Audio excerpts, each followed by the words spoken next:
Hello, everyone. This is Gerald Celente. And again, we're honored on this May 18th, 2022, to have with us Judge Andrew Napolitano.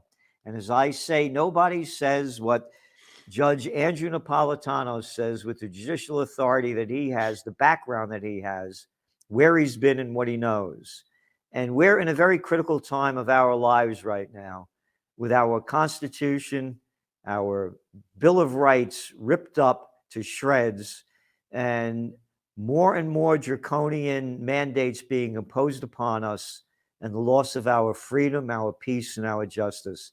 Thank you so much for being here today, Judge Napolitano. And It's a I want pleasure. to It's a pleasure to be with you, Gerald, no matter what we're talking about. thank you. You know, they had this maniac guy over there up in Buffalo, New York, that committed this tragedy this past Saturday. And you write about it's blaming the Constitution.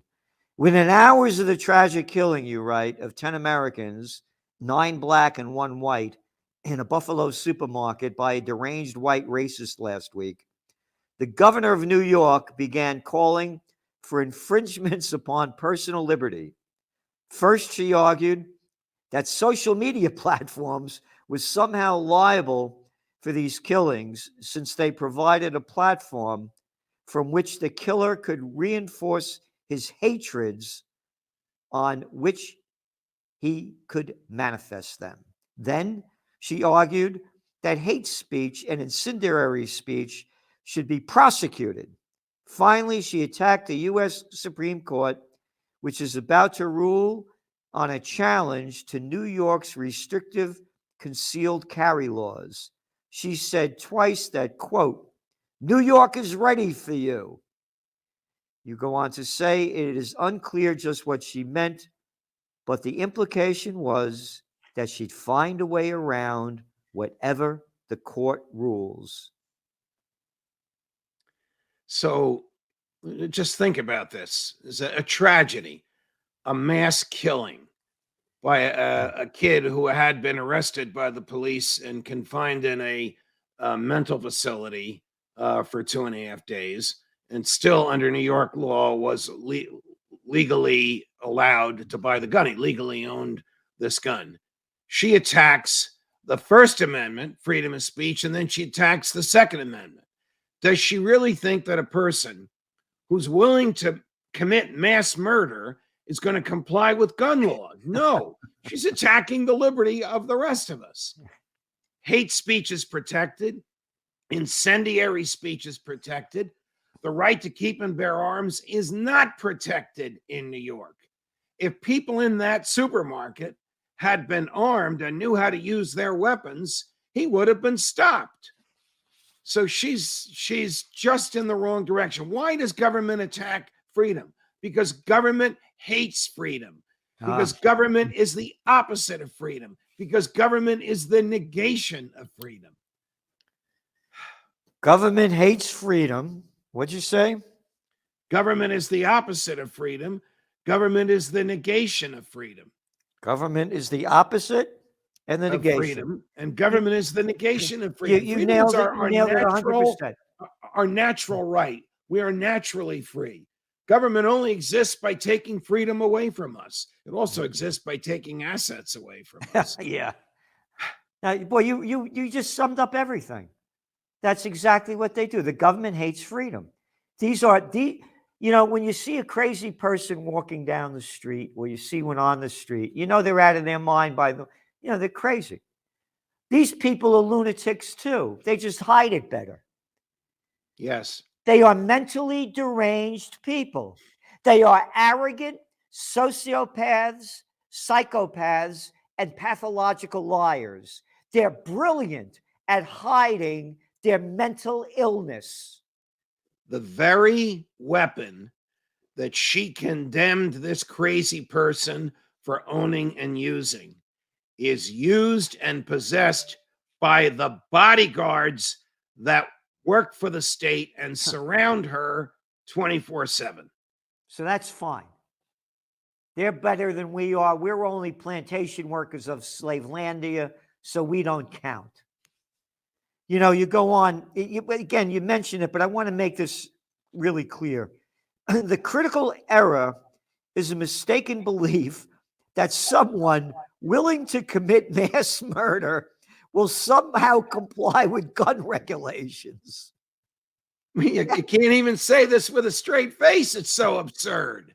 But this is the argument that the gun crowd makes. This is the argument that Joe Biden made when he was in Buffalo yesterday. I don't blame him for going, but this is the argument he made yesterday.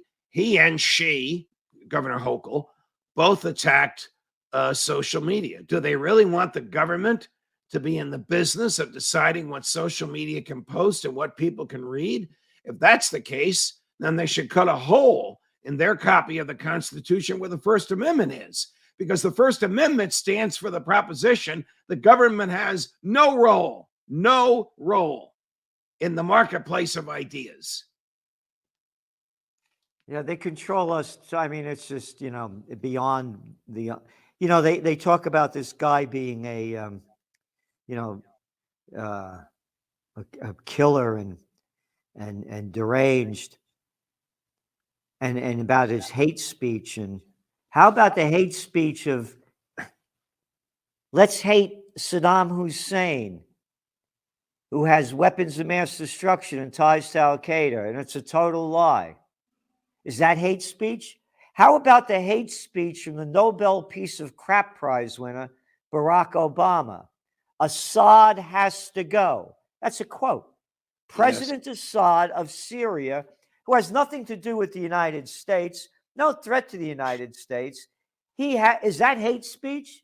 Is it hate speech that Gaddafi has to go, Muammar Gaddafi, the former head of Libya, the richest country in Africa, that thanks to Obama and NATO, they murdered and destroyed the country? Isn't that hate speech? Yes, it is.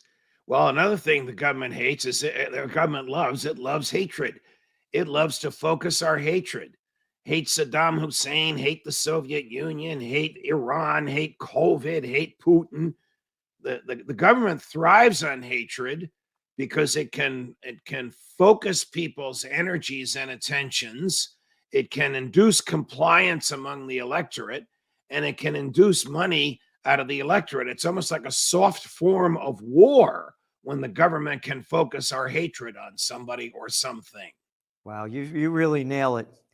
And again, the stupidity, like you said, I mean, it doesn't matter to the killer what the gun laws are. He will find a way to attempt to kill.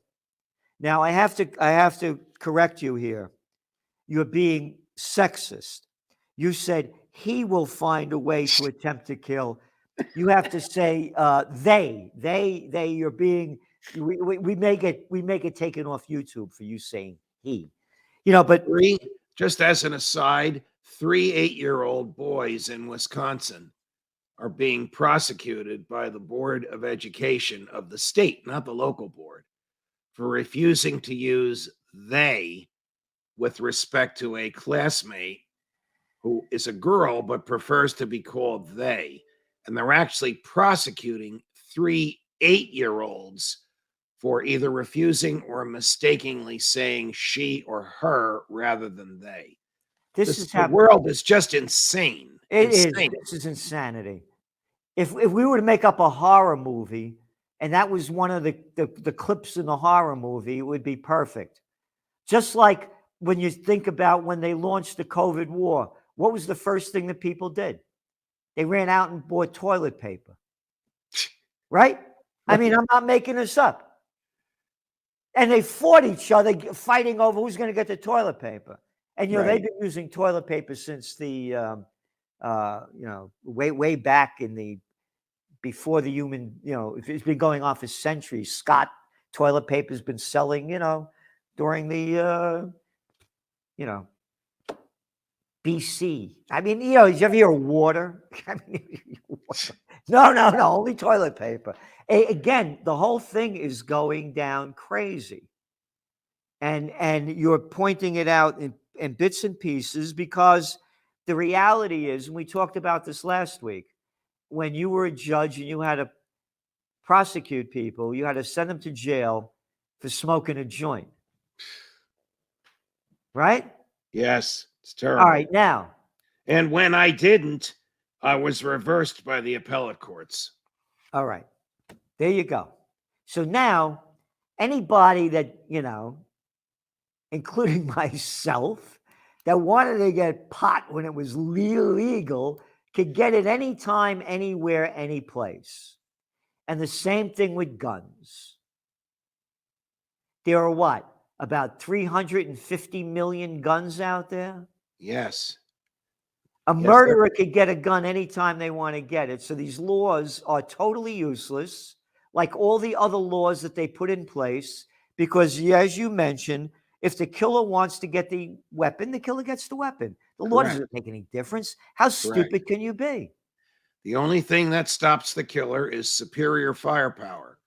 There was a retired Buffalo cop working as a security guard, an older gentleman who was armed, but who had not qualified with the gun. He had not been tested on a gun range in a while. And he shot 5 times at this kid, missed all 5 times. The kid turned around and hit him. If more than one person had been able to shoot at him and he turned, they would have stopped him before he killed 10 people. Listen, I'm not in favor of the Wild West, but I am in favor of what Justice Scalia called the natural and ancient right to self-defense extended to modern means.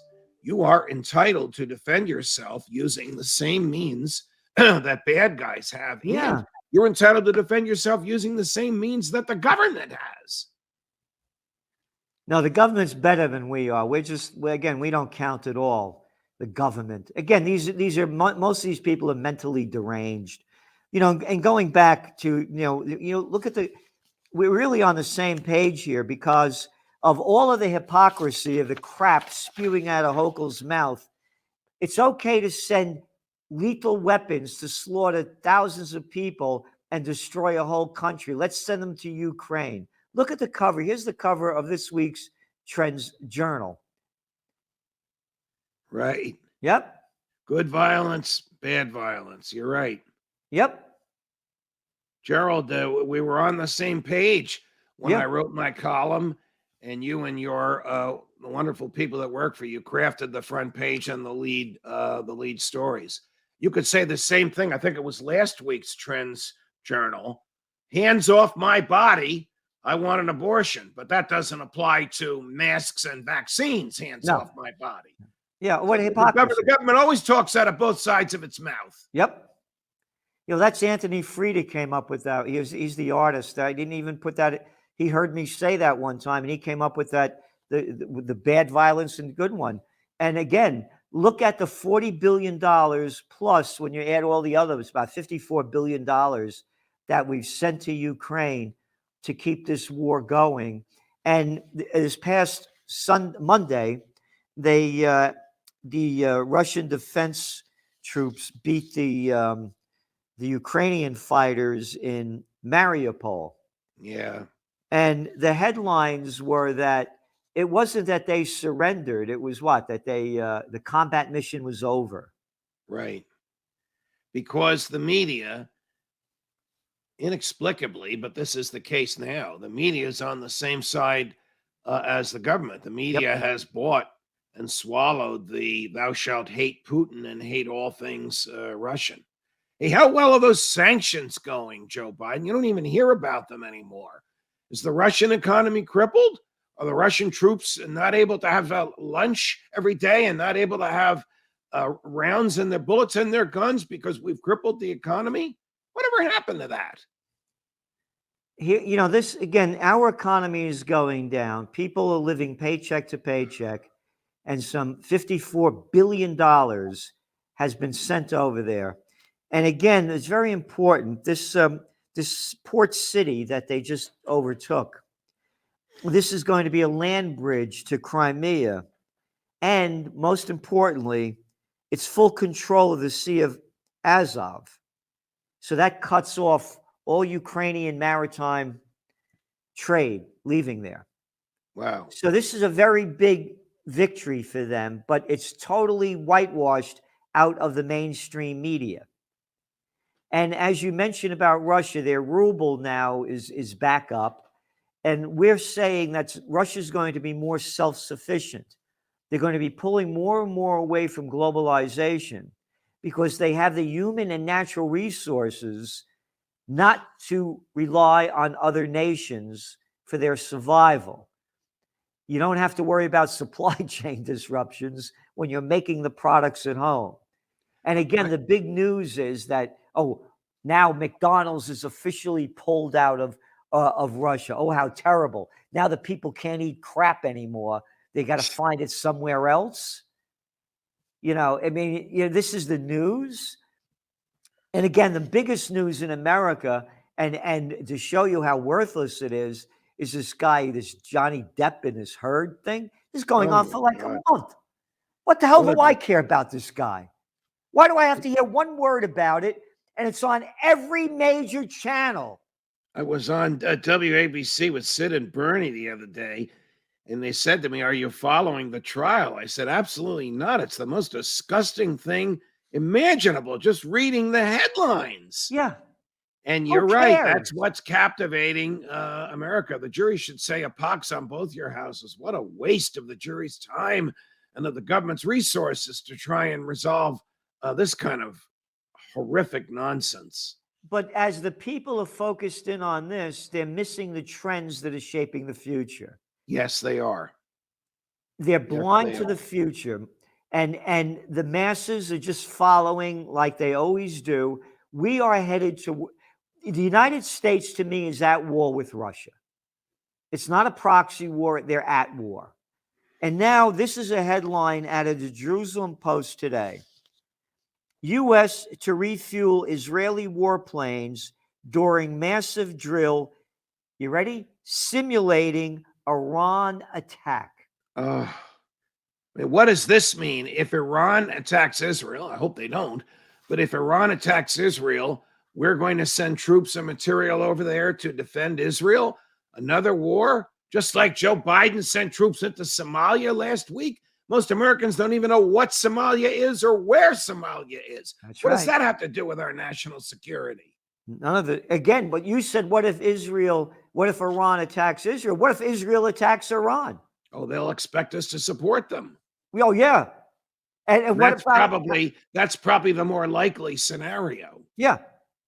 The Israeli drill, you ready? Dubbed Chariots of Fire. Oh, jeez. Who comes up with these names? Mentally ill people. Channel 13 revealed on Tuesday night that U.S. refueling tankers will drill the mid-air refueling of Israeli fighter jets during the Iran attack simulation. The U.S. Central Commander, Chief Michael Kurilla, landed in Israel to participate in the drill. Isn't that great? Now, how about it's okay for Israel also to bomb away at Syria anytime they want? But God forbid Russia does anything or the United States does anything. Yeah, Russia is a crime. Again, we're both totally opposed to Russia's invasion. Of course. Totally opposed to it.